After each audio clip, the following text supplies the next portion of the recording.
What is the strangest reason for divorce you have ever heard of? Guy I used to work with divorced his wife during her first round of chemotherapy. He explained that her hair had started to fall off, and that the perspective of not being able to pull her hair, during doggy style, for at least 2 years was too much of a sacrifice. He tried his hardest to play the victim after that, when everybody in the office stopped talking to him. Edit, Willie, if you're reading this, I hope your D falls off, and you die alone. The couple was actually still in love, but one of them became disabled, and couldn't access support benefits, unless they were legally single, so. This is sadly all too common. It's so effed up. Disabled people, effectively, don't have marriage equality in the US. My brother and his wife did this for medical reasons back in the 90s, because her bills were bankrupting them. Ironically, he had to have a bypass surgery, then he dropped dead a month later at age 47. She's still alive and kicking. I knew a couple that were married for years. The wife became pregnant about year 10 of the marriage. Husband left her, because he decided the day the baby was born, that he didn't want children. Alternatively, my cousin married a man who was crystal clear about not wanting children. She thought she was going to change his mind. Well, fast forward 5 years, he still doesn't want children. Shocked Pikachu face. They divorce, despite still being very much in love, and go their separate ways. Well, she ends up meeting another guy. 2 years later, they marry, have 2 children, and are still married, 30+ years later. She's still friends with her ex. He never remarried and, gasp, never had kids. Imagine that. I guess, it ultimately worked out for both of them, but it was not an easy road for them. Saw on a different Reddit post. Her husband was purposely over-tightening every jar of food in the house. She finally snapped, after he said he would stop. And he started again a few weeks later, and she filed for divorce. That story included her taking them to a neighbor, because the husband was gone, and the neighbor couldn't open them with tools without breaking at least one jar. And these were things that the husband had no reason to be messing with, sauces he didn't like, that sort of thing. It's not like he opened the pickles, ate a pickle, and then put the lid back on tightly. He was definitely tightening them, to torment her. This is not the only reason why we divorced, but my former husband and I fought a lot, because I would not make an appointment for him at my gynecologist's. I worked in the office, he was not trans. He had male genitalia. There was literally no reason for him to see a gynecologist. It was a huge bone of contention in our marriage. Edit, he did not have male breast tissue concerns. His reason was that he thought it was unfair that a doctor could choose to treat women only. He found gynecological science to be discrimination against men. I was never able to convince him that a gynecologist is basically a uterus doctor, and there's no reason for a cis man to see one. In his mind, he was oppressed. Editing again to add that I was the person who answered the phone and set appointments for patients. He didn't want me to call for him. My cousin's boyfriend broke up with her because he received a visit from the Virgin Mary in a dream, who told him that from now on, he should remain chaste. P.S. He is not religious, and of course, has another girl now. Saw this one on Reddit. Guy absolutely hates Star Trek, and refuses to have it in the house. Girlfriend loves sci-fi, and Star Trek specifically. They get married. Naturally, girl wants to watch Star Trek, but new husband won't let her. They divorce, sometime later. She accused him of banging his boss. As she was a relative, we believed her.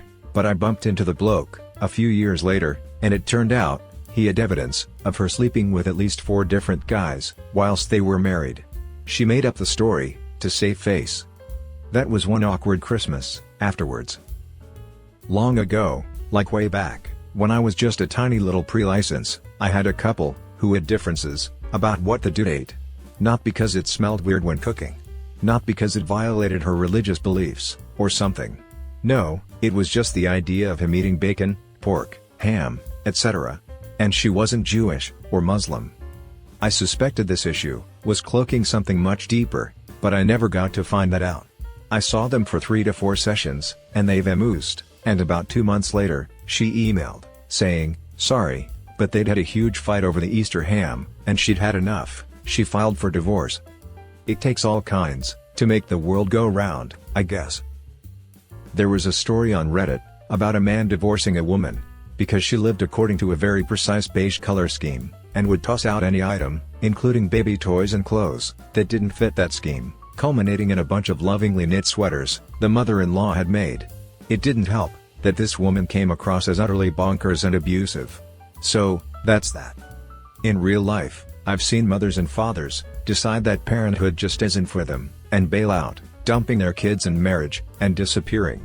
In one case, both the mother and the father didn't want the kid, so they fought each other to force the other one to have full custody of the kid. Can you believe it? They'd go to the judge and argue against their fitness as parents, and argue that the kid was the fault of the other parent. Needless to say, the kid is completely messed up, and does not talk to his parents anymore. My co-worker's daughter divorced her husband right after their honeymoon. Because he was so cheap, he wouldn't let her eat out on their honeymoon. They had to get things from the grocery store for the mini fridge, and that was all they were allowed to eat, because it was a waste of their money, now that they were married. But it was fine when she paid for meals out before they were married. I think it was technically an annulment. She didn't want to be married to a cheap bastard her whole life. The last serious relationship I had before getting married in 2022 was with a man like that. He spent a while convincing me to become a full-time housewife, and after months and months of the constant "we're a team now" spiel, I finally relented. We lived in Switzerland. I kept house, and he worked at a medical tech company, earning a high salary, even for that country, and as soon as I no longer had any financial autonomy, he changed, or more like showed himself, for who he was. I had to ask him for money to be able to buy tampons, underwear, toiletries for me, etc., because he didn't see those as household expenses, because they weren't for him. I had to ask him for an allowance, and it was like pulling teeth. When he finally accepted, it came down to 100 Swiss francs a week, and he expected me to buy all the household items and groceries for the both of us on that, meaning that I again ended up without any money for my own needs, like tampons and underwear. Anyone who knows how much it costs to live in CH will know that feeding two people for less than 400 francs a month is nothing short of a miracle. Oh, by the way, this budget obviously didn't leave enough money for me to take the bus when I did the groceries, and we lived at the top of a tall hill. He never wanted to take the car out to do groceries, because what if someone bumps the car, or scratches it? We had plans that I would go back to university, a public one in Italy, so that I could also have a career, and finally contribute something to the household. Never mind that I had been looking for jobs, and even gotten one, but he didn't like the field, so I pivoted towards STEM. He promised he'd pay for the 3 years of tuition, which amounted to less than 2 months of his salary for the whole 3 years. I told him helping me with the first year was more than enough. When I came out of the admission exam, he refused to believe I had been accepted into an engineering program, because there was no way I had enough knowledge for that, high school maths and physics, really, for undergrad. 3 weeks before the tuition deadline, he told me he wasn't going to pay for it, because he had changed his mind. I only managed that payment because my elderly mother, halfway across the world, got a payday loan to send me that money.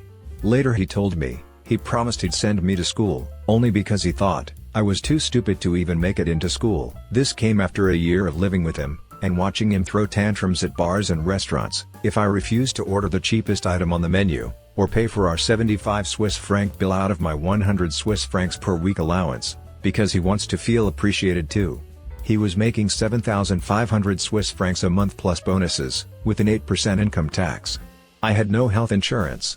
He would also delight in telling me how he didn't need a woman to cook for him, or do his laundry, or clean his house, so I wasn't really doing anything of value for him. I became so depressed that I was suicidal, and when I broke up with him, he was so surprised. F you, Lucas. I hope your money keeps you warm at night. I know a couple for whom the last straw was my father making a joke at the wife's expense, and the husband laughing at the joke. For context, they'd been on the rocks for a while, but were doing counseling, etc., to try to save the marriage. At their son's birthday party, my dad was lighting the candles. The wife asked, "Why did you start from the edge instead of the middle?" Dad said, "I was worried you'd have nothing to complain about." The husband laughed, the wife stormed out, and they divorced. A friend of mine divorced her husband over a cocktail. He didn't drink. She drank occasionally. They always slipped the bill, except if she ordered an alcoholic beverage, then she would pay for it. Ironically, his non-alcoholic drinks cost more than her alcoholic drinks. Expensive mocktails, smoothies, etc. A crowd of about 8 of us went out for dinner. After dinner, she ordered her first alcoholic drink, a cocktail. He told the waiter, "No, cancel it." She said, "Yes, she wants it." He said, "No, she yes, he no, yes, no." This went on for ages, and bear in mind, she was paying for it anyway. She walked out and filed for divorce. He refused to pay for her dinner. I paid for her, and said, "Consider her first divorce present." Went on a date one time with a man that had divorced his wife because she was just sad all the time, and I just couldn't take it anymore. It had been like 3 months, and she would still cry when she heard his favorite song. Her dad had passed from a heart attack at the age of 52, but this man had the audacity to believe she should have expected it. All parents die at some point. Yeah, sure, maybe if he had been 92, it wouldn't have been as much of a shock, but it would still be something to be sad about and grieve. I put my head down until I could catch the waiter, and then noped the F out of there. Imagine if this man ever found out I had checked myself into the hospital for a 72-hour watch 2 years after my mom passed, because the grief finally caught up with me. My family actually has a family law firm, so I grew up with strange stories of divorce. Strangest reason for a divorce? Wife didn't like that husband made her previous marriage look pathetic to wife's family during a holiday barbecue. Apparently, husband was noticeably better with the grill than ex, and wife felt that husband had emasculated ex on purpose. And before anyone says it, no, wife was not having an affair with ex, she was having an affair with her stylist. Dumbest reason for a divorce? Husband idolized his own father, so when his parents got divorced, because his dad thought his wife was getting old and he should find a young trophy wife, spoilers, he didn't. Husband filed for divorce so he could act as his dad's wingman without any guilt. My history teacher in high school was married to a woman who had escaped from a Magdalene laundry in the 80s. Less than a year into their marriage, she started having seizures that had no visible physical or neurological cause and couldn't be controlled with meds. Eventually the hypothesis was that the seizures were caused by the trauma she suffered in the Magdalene laundry, but they couldn't figure out how to treat them. By then, the seizures had damaged her brain so much that she was functioning on the level of a toddler. There was eventually a new anticonvulsant that came out and was able to control her seizures, but the brain damage was permanent. This wasn't the cause of their divorce. My teacher stayed married to her for another 30-odd years. He got her in home care while he was working, and took care of her himself when he was home. The actual cause of the divorce was that my teacher was about to retire, and he wouldn't have been able to afford the level of home care his wife needed on his pension, even with him being home more, and the government subsidies that are available in our province, so she needed to be placed in a long-term care home.